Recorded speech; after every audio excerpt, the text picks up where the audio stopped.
रविंद्र ब्रह्मपुरा के 2017 में निरोल अकाली सरकार बनाने के बयान पर डिफेंसिव हुए सुखबीर बादल। अकाली दल प्रधान बोले, ब्रह्मपुरा ने नहीं दिया ऐसा कोई भी बयान।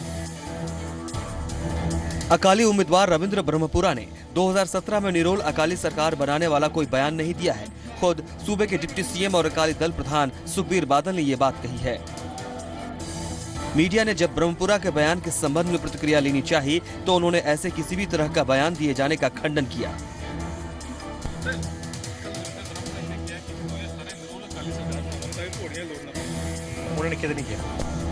चलिए अब आपको खडूर साहिब से अकाली उम्मीदवार का वो बयान सुनाते हैं जिसमें उन्होंने लोगों से 2017 में निरोल अकाली सरकार बनाने की अपील की थी।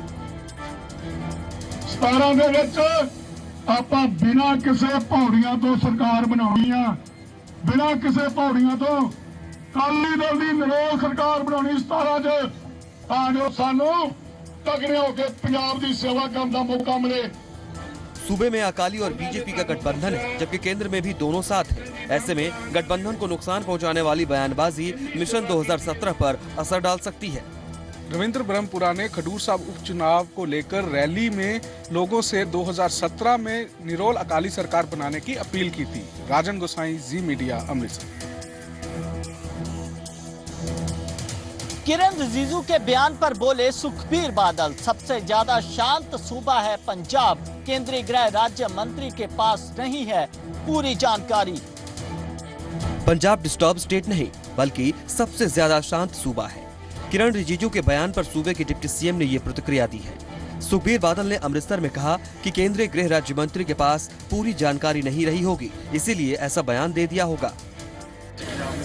कोई शांत राज नहीं, सब तो पीसफुल, पूरे देश सब तो पीसफुल राज, उन्होंने कोई मैंने इन्फॉर्मेशन पूरी नहीं सी। डिप्टी सीएम ने अमृतसर में अधिकारियों के साथ बैठक कर गुरुनगरी से जुड़े प्रोजेक्ट्स की समीक्षा की। उन्होंने 6 महीने के भीतर अमृतसर को न्यू लुक देने का दावा किया है।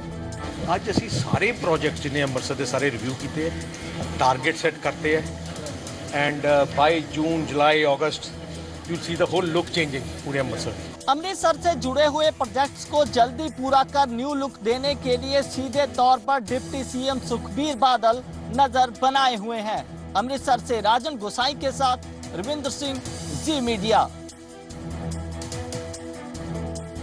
दिल्ली में बोली पंजाब कांग्रेस चुनाव कैंपेन कमेटी की चेयरमैन, कहा एक ही है मेरी और कैप्टन अमरिंदर की टीम, अच्छे लोगों को मिलेगी सही जगह। दिल्ली में एआईसीसी की बैठक में पंजाब कांग्रेस की वरिष्ठ नेता अंबिका सोनी ने शिरकत की। बैठक के बाद जी पंजाब हरियाणा हिमाचल से बातचीत में उन्होंने पंजाब में कांग्रेस के एकजुट होने का दावा किया। सोनी ने कहा कि मेरी और कैप्टन की एक ही टीम है, लिस्ट आला कमान को सौंपी जा चुकी है, जिस पर शीर्ष नेतृत्व को मुहर लगानी है। मेरी टीम और कैप्टन की टीम अलग अलग टीम नहीं है, कांग्रेस जनों की एक ही टीम है। पंजाब कांग्रेस चुनाव कैंपेन कमेटी की चेयरमैन ने बताया कि अच्छे लोगों को टीम में शामिल किया गया है और उन्हें सही जगह पर जिम्मेदारी सौंपी जाएगी। कोशिश की जाए, पूरा प्रयास किया जा रहा है कि सही लोगों को सही पोस्ट पर रखा जाए। कैप्टन अमरिंदर को पंजाब कांग्रेस की कमान सौंपे जाने के बाद लगातार पंजाब कांग्रेस में खींचतान की खबरें आ रही थी, लेकिन मौजूदा वक्त में अंबिका सोनी ने इन सभी खबरों को खारिज किया है। राजन शर्मा, जी मीडिया, दिल्ली। कनाडा के पहले सिख रक्षा मंत्री पर नक्सली टिप्पणी करने से भारतीय सिखों में काफी रोष है। डीएसजीएमसी के अध्यक्ष मनजीत सिंह जीके ने इसकी निंदा की है।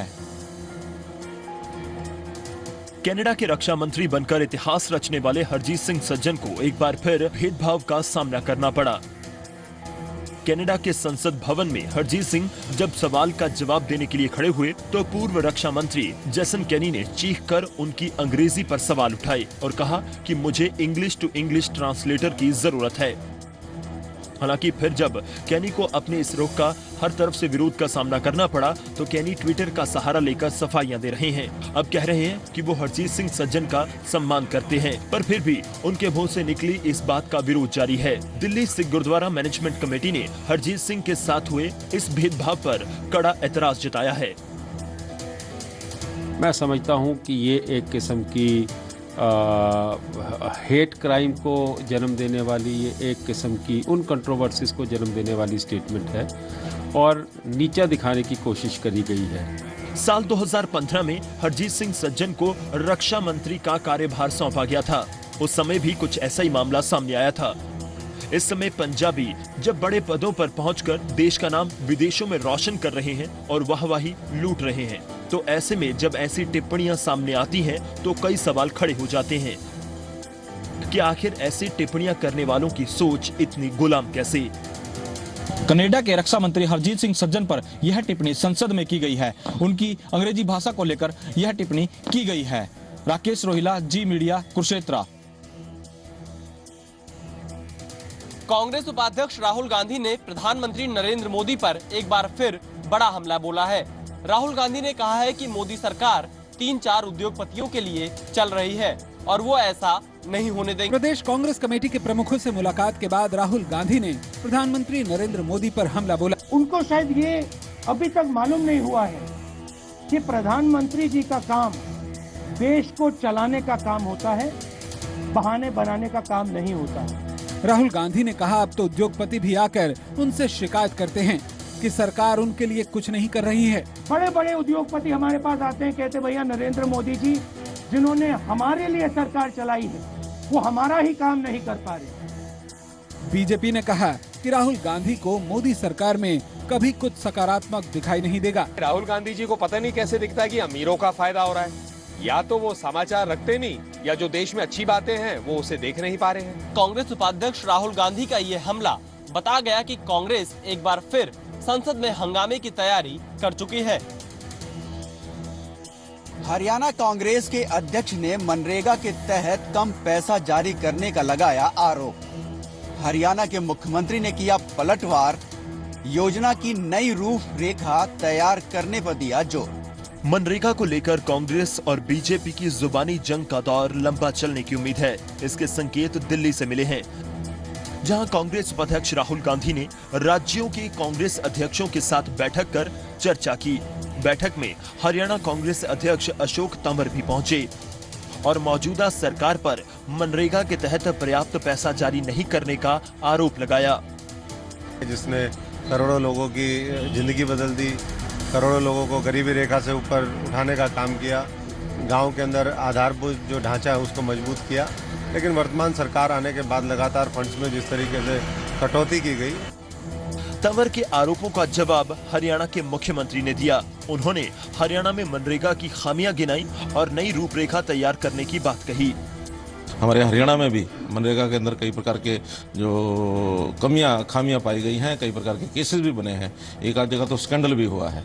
इसलिए मनरेगा को ठीक ढंग से लागू किया जाए, ऐसा हमारा संकल्प। मनरेगा पर कांग्रेस और बीजेपी शासित राज्य आरोप प्रत्यारोप का खेल खेल रहे हैं, जिसे कांग्रेस लंबा खींचने के मूड में है।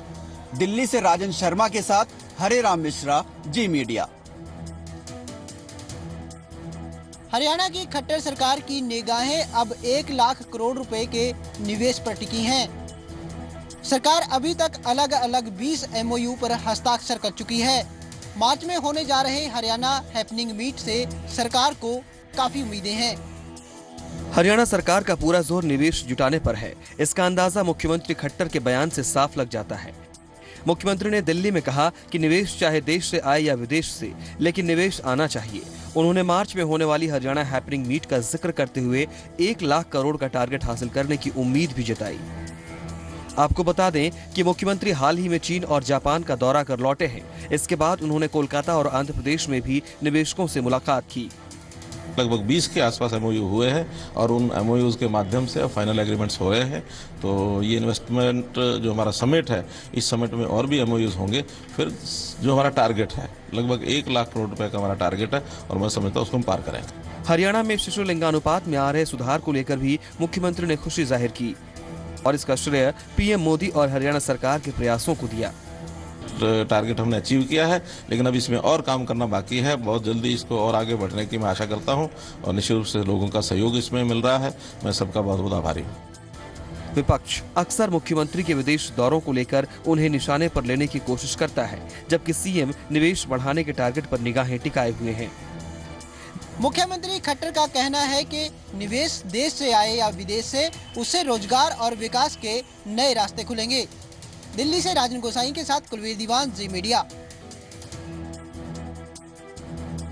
हिमाचल कांग्रेस अध्यक्ष सुखविंदर सिंह सुक्खू का दावा, विकास के रास्ते आड़े नहीं आने देंगे धन की कमी, आगामी बजट सत्र में पूरी करेंगे जनता की उम्मीदें। हिमाचल विधानसभा का सत्र 25 फरवरी से शुरू होने जा रहा है, जिसे लेकर प्रदेश सरकार पर जनता की उम्मीद भरी निगाहें टिकी हैं। हाल ही में पंचायत चुनाव भी संपन्न हुए हैं, जिसमें प्रदेश कांग्रेस जीत का दावा कर चुकी है। इससे उत्साहित हिमाचल कांग्रेस अध्यक्ष ने कहा है कि जनहित की योजनाओं को पूरा करने के लिए पैसे की कमी नहीं होने देंगे। सुक्खू दिल्ली में एआईसीसी की बैठक में शिरकत करने पहुंचे थे। पंचायत चुनावों में जनता ने हमारा साथ दिया है और जो जनता की समस्याएं हैं या विकास की समस्या, उसमें धन की कमी आने ना दी जाए और समाज के उस अंतिम व्यक्ति तक विकास की ये दिया पहुंचे ताकि वो विकास की गति से अवरुद्ध न हो। पीलिया के मसले पर सुक्खू ने कहा कि सीएम खुद स्थिति पर निगाह रखे हुए हैं और इसके लिए जिम्मेदार अधिकारियों के खिलाफ कार्रवाई भी की जा रही है।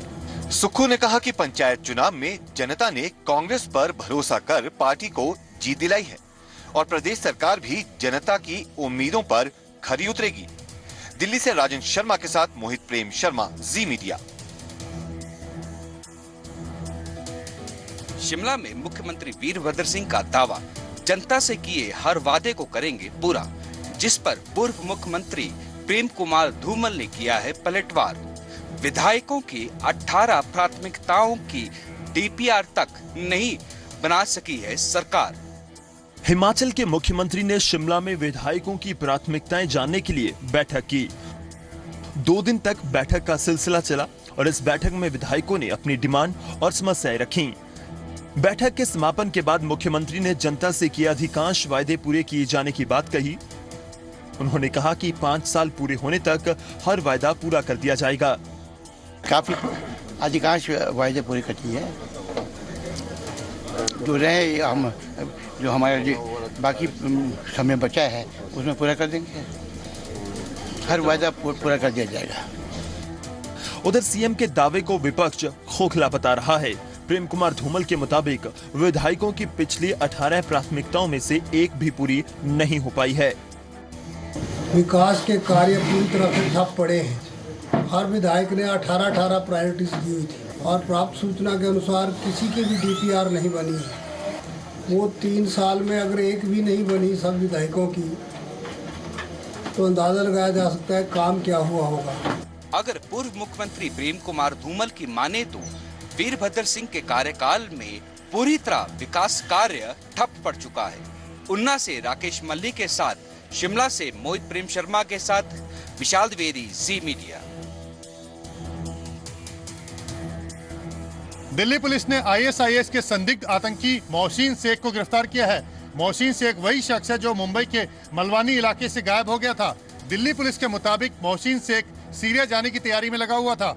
दिल्ली पुलिस की स्पेशल सेल को कल रात उस वक्त बड़ी कामयाबी मिली जब उसने मोहसिन शेख को बस अड्डे से गिरफ्तार कर लिया। मुंबई के मलाड वेस्ट के रहने वाले मोहसिन के पास से 85,000 रुपए नकद बरामद हुए। मोहसिन शेख हरियाणा के रोहतक जाने के लिए बस अड्डे आया था। मोहसिन भारत में ISIS के चीफ कहे जाने वाले शफी अरमार के सीधे संपर्क में था। आपको याद दिला दें, मोहसिन जिन 3 युवकों के साथ लापता हुआ था उनमें से 2 युवक लौट आए, जबकि एक युवक के सीरिया जाने की आशंका है। ये मलाड मुंबई का रहने वाला है, उम्र इसकी करीब 26 साल है और ये एक्टिवली जो ISIS का मॉड्यूल हरिद्वार मॉड्यूल था जिसमें अखलाक वगैरह इन्वॉल्व थे, तो उसको फाइनेंस इसने करा था। दिल्ली पुलिस के मुताबिक मोहसिन शेख ने पिछले महीने रुड़की से गिरफ्तार ISIS के संदिग्ध आतंकियों को 50,000 रुपए भी भेजे थे। मोहसिन शेख का सीधा संपर्क शफी अरमार से था। पटियाला में महिला ने गैस एजेंसी के करिंदे को सिखाया सबक, शरे बाजार पिटाई करते हुए ले गई थाने। उक्त महिला के गैस एजेंसी में फोन करने पर इस कर्मी ने की थी गंदी बात। ये तस्वीरें पटियाला की हैं और ये महिला इंडियन गैस एजेंसी की उपभोक्ता है।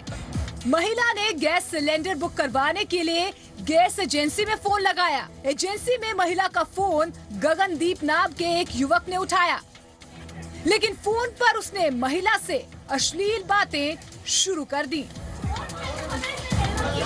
इंडियन एजेंसी च मैंने फोन किया सी इसनों अपना गैस बुक करवाने वास्ते।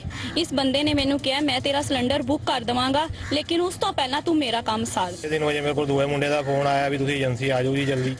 मुंडे नूं कोई कुट रहे ने। जदी मैं एजेंसी पहुंचा ਤੇ ਉੱਥੇ ਆ ਕੇ ਜਿਹੜੇ ਮੈਡਮ ਨੇ ਸਾਡੀ ਭੈਣਾਂ ਵਰਗੀਆਂ ਹੈਗੀ, ਇਹਨਾਂ ਨੂੰ ਆ ਕੇ ਮੈਂ ਸਾਰੀ ਗੱਲ ਪੁੱਛੀ ਵੀ ਦੱਸੋ ਕੀ ਹੋਇਆ। ਇਹਨਾਂ ਨੇ ਦੱਸੀ ਬਿਲਕੁਲ ਗੱਲ। ਮੈਂ ਮੁੰਡੇ ਨੂੰ ਵੀ ਪੁੱਛੀ ਵੀ ਗੱਲ ਠੀਕ ਹੈ, ਉਹ ਮੰਨਿਆ ਵੀ ਹਾਂ ਠੀਕ ਹੈ। ਤੇ ਉਸ ਤੋਂ ਬਾਅਦ मुंडे ਦੇ जुत्तियां लगियां, नाले मैडम ਇਹਨਾਂ ਤੋਂ पैर गिर के माफी मैं मांगी।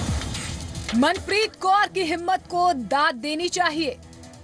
सरे बाजार में इसने एक मनचले युवक की न केवल धुनाई की बल्कि उसे थाने तक पहुंचाया।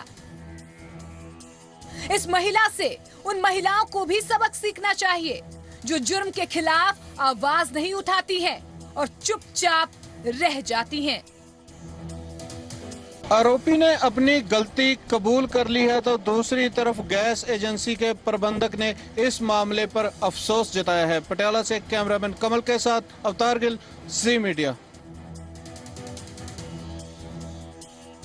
नवांशहर से फरीदकोट ले जाए जा रहे कैदी को उसके साथियों ने पुलिस पार्टी पर फायरिंग करके उसको साथ छुड़ा ले गए, जबकि एक पुलिसकर्मी बुरी तरह से घायल है, जिसको अस्पताल में भर्ती करवा दिया गया है। कैदी को कोर्ट में पेशी पर लेकर पहुंचा पुलिसकर्मी अस्पताल के बिस्तर पर पहुंच गया। दरअसल कोर्ट में पेशी के बाद कैदी को वापस फरीदकोट ले जाया जा रहा था। उसी दौरान उसके साथियों ने पुलिस पार्टी पर फायरिंग कर दी, जिसमें चमकौर सिंह को गोली लग गई और बदमाश अपने साथी को छुड़वाकर फरार हो गए। उन्होंने मेरे साथ फोन करके मेरे फैर मारे, जिन्हें को मुलजम फड़िया हुआ थी, हथकड़ी लगी थी, ਉਹਦੇ ਵੀ ਆ ਕੇ ਕੰਨ ਪੱਟੀ ਨਾਲ ਪਿਸਟਲ ਲਾ ਲਈ। ਇਹ ਪੇਸ਼ੀ ਭੁਗਤਾ ਕੇ ਵਾਪਸ ਜਾ ਰਹੇ ਸੀ। ਜਦੋਂ ਇਹ ਉੱਥੇ ਚੱਕਦਾਨਾ ਪਹੁੰਚੇ, ਉੱਥੇ 4 ਬੰਦਿਆਂ ਨੇ ਰੋਕ ਕੇ ਇਹਨਾਂ ਤੋਂ ਮੁਲਜ਼ਮ ਖੋਲ੍ਹਿਆ ਤੇ ਇਹਦੇ ਪੱਟ 'ਚ ਗੋਲੀ ਵੱਜੀ ਚਮਕੌਰ ਸਿੰਘ ਦੇ, ਤੇ ਹੁਣ ਤਫਤੀਸ਼ ਜਾਰੀ ਹੈ। घायल पुलिसकर्मी के बयान दर्ज कर पुलिस ने बदमाशों की तलाश जारी कर दी है। अनंतपुर साहब से विमल कुमार के साथ सुमित जोशी, जी मीडिया। कॉलोनी मालिक और नगर निगम पर मिली भुगत का आरोप, एडिशनल कमिश्नर को फूल भेंट करके कार्रवाई की मांग। लुधियाना में बाबा कॉलोनी के लोगों ने अर्धनग्न होकर नगर निगम के खिलाफ विरोध प्रदर्शन किया। कपड़े उतारकर प्रदर्शन कर रहे लोगों ने निगम के कुछ अधिकारियों पर भ्रष्टाचार का आरोप लगाया है। साथ ही कॉलोनाइजर पर कॉलोनी अप्रूव नहीं होने देने का आरोप लगाया है। प्रदर्शनकारियों ने फूल भेंट कर नगर निगम के एडिशनल कमिश्नर से कार्रवाई की मांग की है। ਅਸੀਂ ਬਸ਼ਰਮ ਹੋ ਕੇ ਆਪਣੀ ਪੀੜਾ ਜ਼ਾਹਿਰ ਕਰਨ ਆਏ ਆ। ਸਾਡੀਆਂ 3 ਮੰਗਾਂ ਨੇ ਬਈ ਜਿਹੜੇ ਕਮਿਸ਼ਨ ਦੇ ਆਰਡਰ ਨੇ ਉਹਦੇ ਉੱਪਰ ਕਾਰਵਾਈ ਕੀਤੀ ਜਾਵੇ। ਇਸ ਬੰਦੇ ਨੇ ਇੰਨੀਆਂ ਠੱਗੀਆਂ ਕੀਤੀਆਂ ਹੋਈਆਂ ਵਾ, ਸਾਡੀ ਕਮੇਟੀ ਬਣਾਓ, ਅਸੀਂ ਘੱਟੋ ਘੱਟ 10 ਬੰਦੇ ਤੁਹਾਡੇ ਚੋਰ ਫੜ ਕੇ ਦੇਵਾਂਗੇ कारपोरेशन ਦੇ। नगर निगम के जिस अधिकारी पर आरोप लगाए जा रहे हैं, वो उल्टा प्रदर्शनकारियों को ही इस समस्या के लिए जिम्मेदार ठहरा रहे हैं। ਉਹਨਾਂ ਨੂੰ ਰੈਗੂਲੇਸ਼ਨ ਕਰਾਉਣੀ ਚਾਹੀਦੀ ਸੀ, ਆਪਣੇ ਪੈਸੇ ਜਮ੍ਹਾਂ ਕਰਾਉਣੇ ਚਾਹੀਦੇ ਸੀ। ਅੱਜ ਜੋ ਪ੍ਰੋਟੈਸਟ ਕਰ ਰਹੇ ਨੇ ਤੇ ਉਹ ਵੀ ਗਲਤ ਨੇ। ਉਹਨਾਂ ਨੂੰ ਅਗਰ ਬਾਬਾ ਕਾਲੋਨੀ ਵਾਲੇ ਦੇ 15 ਲੱਖ ਰੁਪਏ ਦੇ ਚੈੱਕ ਬਾਉਂਸ ਹੋਏ ਨੇ, ਉਹਦਾ ਕੋਰਟ 'ਚ ਕੇਸ ਚੱਲ ਰਿਹਾ ਵਾ। देखो मेरे ਹੁੰਦਿਆਂ नहीं कॉलोनी बनी, एक कॉलोनी 1998 तो है। कॉलोनी के लोगों का दावा है कि नगर निगम को टैक्स पानी की बिल की अदायगी जा रही है, फिर भी कॉलोनी को अप्रूव नहीं किया जा रहा। कैमरामैन मनीष त्रिगोत्रा के साथ नवीन शर्मा, जी मीडिया, लुधियाना।